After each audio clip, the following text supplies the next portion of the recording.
In today's physics class under Abhyuday Yojana, we discuss capacitance capacitor. आज हम इस अभ्युदय योजना के अंतर्गत भौतिक विज्ञान की क्लास कक्षा में कैपेसिटेंस धारिता या कैपेसिटेंस के बारे में डिस्कस करेंगे। सबसे पहले आपको ये जानना होना चाहिए कि कैपेसिटेंस या धारिता क्या होती है।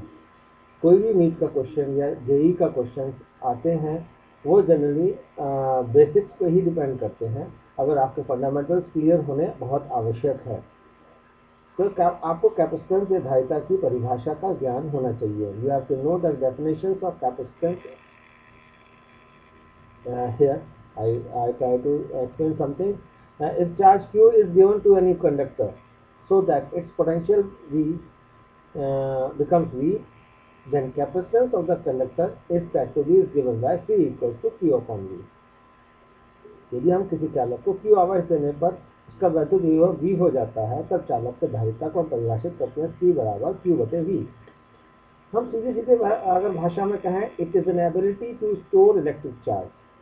किसी भी कंडक्टर की एक एबिलिटी कि वो कितना अपने ऊपर इलेक्ट्रिक चार्ज को होल्ड कर सके, उस एबिलिटी को हम कहते हैं capacitance. In general, when you describe it experimentally, it is found that the potential difference is directly proportional to the charge on the conductor. As charge increases, the potential difference between them also increases, but their ratio remains constant. The ratio is termed as the capacitance of a capacitor. In generalize, we generalize this. मतलब जो हमने अभी formula लिखा C is equals to Q upon V, तो it is experimentally जब हमने experiment perform करे तो हमने इट वाज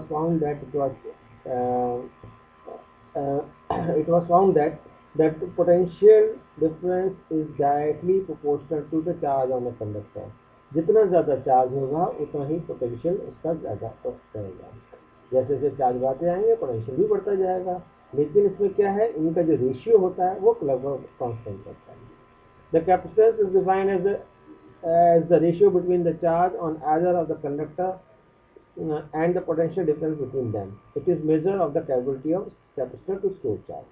सेम हमने वही रिपीट किया दोबारा से। अगर हिंदी में बात करते हैं, प्रयोगों द्वारा पाया गया कि विभवांतर आवेश की मात्रा का समानुपाती होता है। जितना ज़्यादा विभवांतर होगा जितना आवेश होगा उतना ही विभवांतर होगा। आवेश के बढ़ने के साथ साथ विभवांतर भी बढ़ता जाता है, लेकिन इसका अनुपात स्थिर रहता है। इस अनुपात को हम संधारित्र की धारिता कहते हैं। C equals to Q upon V। यह एक संधारित्र की आवेश संग्रह करने की क्षमता पर का मापक है। अगर हम इसकी यूनिट्स की बात करें, in SI system capacitance is measured in farad. धारिता को फैरेड में मापा जाता है।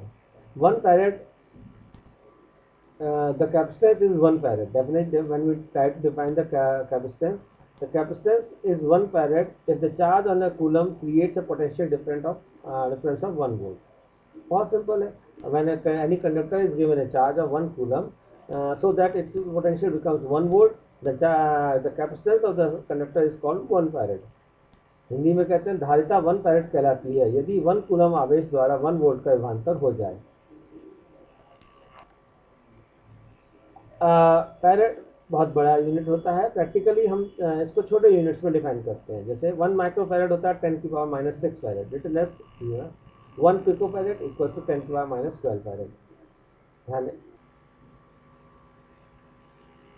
Now for capacitance of a spherical conductor, एक गोलीय चालक की धारिता निकालते हैं।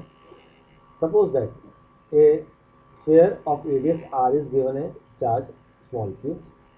हमने डायग्राम बना लिया, एक स्क्वायर बना लिया, स्फेरिकल कंडक्टर है जिसका रेडियस r है, इसमें चार्ज q दिया गया।